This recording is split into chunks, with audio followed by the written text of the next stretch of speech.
Welcome to Optimal Game State. Today we're going to be looking at the new big box for Warcry. As I'm sure you've noticed, we've moved into a new format with these boxes. Heart of Gur had 2 warbands along with a core rulebook, a campaign book, dice, tokens, fighter cards, battle plan cards, a board, and enough scenery to fill the board. Subsequent boxes were similar but lacked the rulebook, tokens, and had fewer battle plan cards. Oh, and didn't have dice. In this new format, we just get the 2 warbands, campaign book, and the fighter cards. We also do get a signature terrain piece, so not enough for a board, but it's something cool that you can stick in the middle. This change has pros and cons. If you've been collecting Warcry since the start, you already have tons of scenery, and a lot of gnarlwood meat trees. It definitely was a concern in the previous season, although for the Kill Team crowd it was much worse, as they went through several boxes of almost identical terrain. So this format, where you don't have to pay for the extra terrain again and again, is good, especially as the season continues and we end up with more and more. That said, if you're new to the game, or you just want to expand out your collection, you now have to buy the additional Scales of Talaxis terrain box, which interestingly does have tokens, making it a slightly better version than the Norwood Watch Camp. That amounts, however, to a whopping 30% markup if you're getting both boxes. If you can't find the Heart of Gur, these 2 boxes are still probably the best way to get into the game right now. Add the core rulebook and some dice, and you do have everything you need. Alright, enough about the new format. Let's go look at the fighters. There are 16 fighters in total in this box. 5 massive Gorgors, which are ogres that have gone feral, and 11 Wildercorps Hunters, who have the new Cities of Sigmar aesthetic about them. With so few fighters, the Gorgors are going to be a super elite team, chewing their way through the enemy, while the Wildercorps, with their numbers, are more likely to be focusing on scoring points. Looking at the Gorgor Mawpack first, we have 3 main fighter types. The Gorgor in the middle, with the weird head thing, is the Clawback, who serves as the leader. The back left has the Cave Howler, and then the remaining 3 are Gorgors, of which you can have 3 types, either no weapons, a club, or a great club. Looking at the plot, these are all pretty competitive numbers. They're all sitting pretty high in the points for average damage and wounds. Although it is worth noting that from about the 125 to 200 points, average damage is pretty level. So while the Gorgors are near the top of their 180 section, there are fighters around 130 points doing similar damage. There are 3 abilities any of these fighters can use. The first is their reaction, Rending Bite. This is very similar to the universal ability Counter, where misses would do 1 damage, with ones doing 2 damage instead. In this version, instead, if no die gets a 6, then the attacker takes 6 damage. So the fewer dice the attacker is rolling, the better the chance of this ability work. With 4 dice on the attack, it's got about a 50-50 chance of working. 3 dice, 60%, 2 dice, 70%, and 1 die is roughly 80% chance of the attacker not rolling a 6. As we saw from the plot earlier, all of these fighters are doing on average more than 6 damage. And to work out the average damage of the reaction, you need to multiply the 6 damage by a chance of it working. So often it's not going to be worthwhile using. Situations where it might be good will be when the Gorgor is likely to die anyway, or where that 6 damage might kill the attacker, preventing them from taking a second attack. It's situational, which is probably a good spot for an ability to be. The next ability to look at is Bounding Leaps, a double for a free move towards the closest enemy, but it can only be used if they're within 6 inches, which is perfect, as these fighters are all move 5, so the ability will let them get into melee. Expect this to see a lot, so the Gorgors can bring their big damage to bear quickly. Last up, we have the quad Starving Rampage. There's a bunch of stuff about the Beast Room Mark, which can matter, but really is just flavor. The effect is essentially that you get to attack every enemy within 1 inch. The obvious comparison here is with Rampage, where you would get a bonus move and then a bonus attack. If you're already melee and have at least 2 targets, then this version is going to be slightly better. The first fighter we have is the leader, the Clawback. The profile is very similar to the Auroch Megaboss, especially when you consider the Bounding Leaps ability is the same as the Auroch's Charge. Although the values are different, the attack profiles average out to similar numbers. So the big difference is that the Clawback switches the Megaboss's movement and toughness. So for 10 points more, you've got 5 movement and 3 toughness instead of 3 movement and 5 toughness. I think that's a pretty good deal. The ability special to the Clawback is Unnatural Force, which adds 1 to the damage for each hit and crit. That takes the average damage from 10 to 12.6, which is nice, but using Onslaught would take it from 10 to 12.5. So yes, the Unnatural Force is better, but it's a shame that it's just such a minor increase on the Universal. The next fighter I want to look at is the Unarmed Gorger. Again, this is move 5 with tons of wounds and lots of damage. As we'll see for the remainder of the fighters in this warband, the Gorger does have the Beast Rune mark and also has a double that lets them remove the Beast mark for a turn. As a reminder, fighters with the Beast Rune mark cannot carry treasure and cannot move through closed doors. I think it's pretty rare for closed doors to appear on the board, so treasure is the real challenge here. If you can get away with just your leader carrying treasure, then you're good. Otherwise, you kill whatever you can during a treasure mission, and maybe this double will let you hold on to enough treasure at a key moment. In some ways, this fighter is similar to a Fellwater Troggoth, who is 5 points cheaper, 1 move slower, and again has a different attack profile, but it roughly averages out the same. The big difference really is that Leaping Bounds ability. If we give the Gorger a club, damage goes up slightly, and we lose an attack but gain a point of strength. It's actually 5 points cheaper. Now, the normal Gorger can actually do a little bit more damage against T3, which might be the reasoning behind it, but personally I'm a lot happier with the club option. Nothing else changes, really, so there's not much more to say. The next option is the Great Club, which lowers the damage from the club but does give reach. As these fighters have 30 wounds, I'm not really too worried about getting them to melee, even though they are already 3 toughness. So reach is probably a bit of a luxury. Notably, this attack profile has 2 attack dice, so you're going to get a little bit more out of Onslaught than you are with the club. I suspect we are going to be using most of the doubles to be leaping around the board though, so there might not be any spare for Onslaught. This does add the Destroyer rune mark, which opens up access to the Maddened Blow triple. That means your crits are on a 5 as well as a 6. That would up the average damage from 6.7 to 8, but Onslaught, if you were to use it, would bring it up to 10, so I'm not sure you'd ever use Maddened Blows. Last up, we have the Cave Howler, who is the second most expensive option in this warband. Damage is similar to the leader, but we have less wounds, and of course, we do have the Beast rune mark. The Cave Howler also has the Berserker rune mark, which opens up the triple Agonizing Roar. This affects any enemy fighter within 6 inches. For each one, you roll a die, and on a 4+, they cannot disengage till the end of the battle round. Now, net effects are always worth checking out. This one is a bit random, but being able to lock multiple enemy fighters in combat is nice. I'm a little conflicted on this one though. As the Cave Howler is doing such fantastic damage, I'm tempted to just pump movement and damage abilities into it for even more kill. Damage per points, the Cave Howler is probably the best of the bunch, so I don't necessarily have to decide based on the ability. And that's it. It's a relatively straightforward warband that might be fun for someone new to play. Not too much to think about, just leap around, smash, and kill. It looks like you get 1 Clawback leader, 1 Cave Howler, and then the 3 Gorgers can be built as unarmed, or 1 with Great Club, and the 2 with clubs. I did say I think the club profile is slightly better than the unarmed, and I do think the unarmed is slightly better than the Great Club. That said, differences are minor enough that you should build whatever you think looks cool. Building one of each option gives you 995 points, so you can go with any of the combinations to build and it'll still be within the 1k. As we talked about with the Monster Hunters, when looking at Destruction allies, you've got tons of options for elite heroes, but not so many for cheap ones. Typically you end up looking at the Gobos like a Brugit. There's also Bladeborn options like Zarbags, where you pay for a hero and then get access to some cheap fighters that you can use to work on objectives while your Gorgers go to town. That would also get you access to Drizgit, who has a triple to give a beast a bonus move, which would affect many of your Gorgers. That said, the Gorgers are fast enough anyway, so that might be a bit wasted. Overall, I think the Gorgers do what they're intended to do. They're big, scary things running around smashing stuff. Probably not great in tournaments, and will definitely suck when you randomly draw into the wrong kind of treasure mission. In the context of this box though, I think they look like they'd be a lot of fun to play, and as I mentioned before, would make a great intro warband.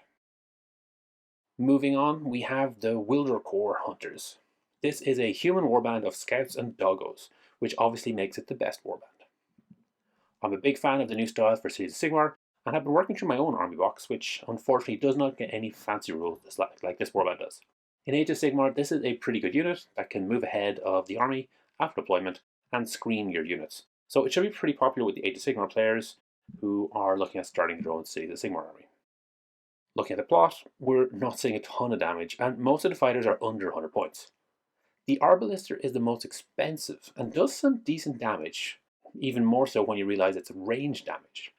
But unfortunately, when it comes to wounds, he's probably worst at that point range. As the crossbow is a big focus of this warband, we can expect a lot of attacks to be ranged. The reference point for this, I think, is the Arcanet Company Privateer, who's doing 1.3 damage at range 8 for 50 points. Now, that is really good. The Privateer does have move 3, which is poor, but he also has 12 wounds, which is amazing for the points.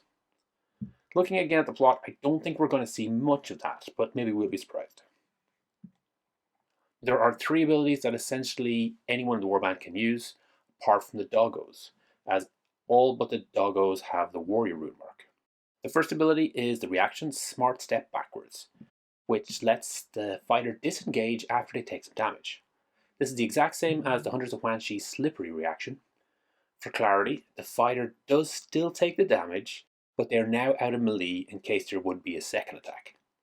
The skinks were able to use this to advantage to minimize damage they take and keep it ranged to use their blowpipes. Alas for the skinks, those blowpipes don't do much. Hopefully these hunters can do a little bit better. The double is Hunting Pack. Now this is very, very cool. You pick a friendly fighter within 2 inches, and they can make a bonus attack action against an enemy within 2 inches of the original fighter. A double for bonus attack is massive. It's really, really great. The setup for it is a little weird. Best case scenario, you move your best fighter into range and attack. Then you take a second fighter who moves in, attacks, and uses Hunting Pack to give a bonus attack to the first fighter. Keep doing this until you run out of room or you run out of doubles. Now this is just extra damage. The classic double for damage is Onslaught. Onslaught is a scaling ability. The more damage the fighter is able to do per dice, the more damage you get out of the ability.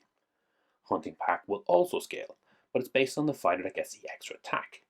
That is limited to fighters in this warband. And spoiler, that caps out at 4 average damage.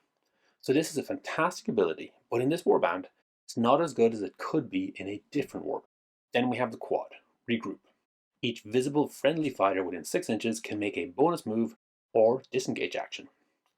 Unfortunately, it doesn't give the fighter using the ability a bonus move, but it does have the potential to be a lot of bonus actions. This does make it a nice alternative to the move attack of Rampage, and depending on the situation, could be a lot better, especially when working towards certain victory conditions. Our first fighter is the Warden, who has 3 different profiles: Axe, Crossbow, or Grizzled Warhound. The model shows this by changing the left hand with either an axe, a crossbow, or a pointing hand. There are a few options with the Warden's head, which is nice. Looking at the damage profile, I'd be tempted to say go with the axe. Crossbow damage is very low, and the axe beats out the hound slightly, but we should also consider the rune marks, as they do differ slightly. The axe and the crossbow have the champion rune mark, which opens up the double Hunter's Eye. This increases hits and crits by 1. That does work with the crossbow, which is nice, but for the melee options, you're better off using Onslaught. The other option is the Grizzled Trailhound, which has the Sentience rune mark, which makes me wonder if the dog is a smart one. It gives you the triple kill. This is a weird one. It is flat fixed damage. You set up for the ability, and then you trigger it. You'll know exactly how much damage you're going to do. For each doggo you can get within 3 inches of the target, the ability will do 3 damage. The box has 4 doggos. Unfortunately, one of the Warden's base doesn't count. So out of the box, this ability can do a flat 12 damage, which is very, very cool. Personally, I think I'll build the axe model and we'll run it as either the axe or the hound, depending on how I put together the list. It will essentially depend on how many hounds I run. The next fighter, and weirdly the most expensive in the warband, is the Arbalister. This is a range 20 attack with 5.3 average damage. That's pretty wild. For reference, the Gunnery Sergeant from KO is 10 points less, but only has 4 average damage. The Stormcast Castigator is 210 points, has 35 more points, and the Castigator is still doing less damage at 5. So this is a very efficient, long-range damage platform. Unfortunately, it is not very survivable. Only 12 wounds and 3 toughness. At this point cost, you would expect 21 wounds. In addition, the minimum range is 6, so if you manage to close with the Arbalist, it's pretty useless. A Warden and 5 Arbalists would be 990 points, which might make for a really interesting list. Those 5 Arbalists are doing 25 damage on average each turn if they have to move. And if they don't have to move, they can drop an average of 50 damage. That could certainly be a thing. That said, I do feel like that one Arbalist is probably a liability. It is definitely a nice squishy target to go after. That said, a few of them could be quite scary. Moving on to the generic fighters. First up we have the Leatherhide with Spear. This is a pretty decent profile. Move and toughness are as you'd expect for a human. Wounds are bang on, the points and damage just hits the baseline of what I'd consider good. That this has reach makes it an excellent profile as far as I'm concerned. We do have the champion ability. This time, however, Hunter's Eye brings the damage to 6.6 rather than Onslaught's 5.3, so it is a minor increase. The reach works well with the reaction, Smart Step Backwards, so it's got a lot going for it. The Leatherhide can also be built with a crossbow. Unsurprisingly, the damage gets significantly reduced for the range. The Hunter's Eye double is a nice replacement for range attacks when you can't use Onslaught. That brings it up to 2 damage per action. Not entirely sure how I feel about this fighter. I suspect the damage is a little too low for my liking, but I understand that a range 15 attack is going to be at a premium. Dropping down to 90 points, we have the Trailblazer, which can be built with Saber and Crossbow or 2 crossbows. The first version is almost a combination of the 2 Leatherhide profiles. No reach on the melee and 8 range on the crossbow rather than 15, but the damage matches. And then the double crossbow is essentially the range damage of the crossbow again, but twice. The ability is another straight damage increase that will work for your range attacks. It's not too much of an increase though. The Saber goes from 4 to 5.3, crossbow from 1.3 to 2, and the twin crossbows from 2.6 to 4. So it's not massive for a triple, but it is an option, especially for those twin crossbows. Then we have the Scouts, which come with 2 options, crossbow or axes. The crossbow is the exact same damage profile as the Leatherhide, but 25 points cheaper, with 10 wounds instead of 12. They also don't have the champion rune mark, so they don't get access to the double Hunter's Eye. The alternative is a Scout with axes, which doubles the melee damage, but at the cost of reducing the range on the range attack from 15 to 8. I'm tempted to go with the crossbow for Scouts and build all the Leatherhides with spears, as that seems to be the best option for both. Alright, this is what we've been waiting for. The Doggos. For 60 points, we're getting 6 movement, 3 toughness, and 6 wounds. That's fine. Damage is 1.6 in melee, which is a little lower than I'd hoped for. The closest comparison I could find was the Gore with Pair of Blades. Also 60 points, 1 less move, 2 average damage, so a little bit better, and 4 extra wounds. So, as fun as these Doggos are, I suspect a big list of Doggos isn't going to be great, because I definitely haven't heard much about Gore lists. Their special ability is a double called Death Grip. If they manage to hit in the next melee attack, then the target loses an action. If they can't lose an action, they take 3 damage. The Trailhounds have strength 3, so against T4 or more, they need a 5 to hit. Alas, crits do not count, so that's roughly a 30% chance of working. If the target is T3, you hit on a 4 and a 5, which would be around 42%. Removing an action is pretty big, but I wonder if you'd be better off using the double on something a little bit more reliable. That said, they are Doggos. Here are some fun looking Doggo miniatures from Archon Studios. So if you want to pad out your collection, you can run these and maybe do a Dream Warden and 14 Trailhound list. Okay, so what do we get in this box? There is 1 Warden with a few options. We've got 1 Arbalister, which only one way to build, and 1 Trailblazer, which can either have the Saber and Crossbow or double Crossbow. The 2 Leatherhides can have Spear or Crossbow, and the 2 Scouts seem to have the option between crossbows or axes. Then the 4 Hounds, of course, and we don't include the one at the around the Warden space. Personally, I think I would build a Warden with axe, but use him as the Hound option when I wanted. The Leatherhides would be spears, the Scouts crossbows, and the Trailblazer the double crossbow. That's 970, leaving just enough for Divine Blessing if we wanted. I think I'd probably put Fortitude on my Warden and my Arbalist to give him a little bit more survivability. I do love the look of this warband, and would almost certainly sub in Hexbane Hunters as some proxies. The Warden is relatively cheap, and most of the fighters are under 100 points, so we actually have a lot of options to play with here. It might be worthwhile looking at something with a little more kill potential to help out. A Kurnothi Huntmaster might be a good option, semi-thematic with wood element. Maybe one of the Quester Soulsworn or Kaltian Doraz. Once we push beyond a single box, we have a few different ways to go. If we wanted to go for a pure ranged option, we could mix Arbalisters and Scouts, which I think would give you the biggest bang for your buck. You could also go for a different direction and just look at leather hides with spears and doggos. I didn't mention Trailblazer, but they could go in either option here. This might make a good basis for an Order Warband with Heroes and Bladeborn used to round out whatever's missing. In retrospect, the design of this warband struggles with the same issues of the Gorgors. It's trying to make narrative sense. Where the Gorgors are all big, mindless killing machines, the Wildercorps Hunters need to fix a template for the generic human and work with just that. And within those confines, to be fair, I think the designers have done a good job. The last thing to mention is the Mawpit, which is a chunky piece of plastic all by itself. Obviously, it's going to be a little more thematic for the Gorgors, but it makes for a fun piece of terrain, and it does get some special rules. If anything actually lands in the maw, so you can use your harpoon abilities maybe, it's instantly killed, gobbled up. There's also a triple that anyone can use, called Get in the Pit, which lets you try push a target into the pit. It's still a nice bit of flavour and an extra element to add into the game. So what do we have? These are two very cool looking warbands, which will play very differently. I doubt they're going to be appearing in the top tournaments anytime soon, but I do think you could take either of them to a tournament and have a good time. If you put in the games with them and spend some time tweaking the list, I think you definitely could win an event at your local game store and feel good about yourself. That said, they'll also make great warbands for friendly games against new players. As I mentioned at the start, if you're looking to get into the game, this box plus the Scales of Talaxis scenery box that just came out should give you months of hobby and a fun campaign to play through. Thanks for making it all the way to the end. Hopefully you enjoyed this video. Each week I put up a new video talking about one of Games Workshop's specialist games. The goal is always to try and make the best possible two-player experience. If this is something you'd find interesting, please subscribe to the channel and comment to let me know what you'd like to see in future.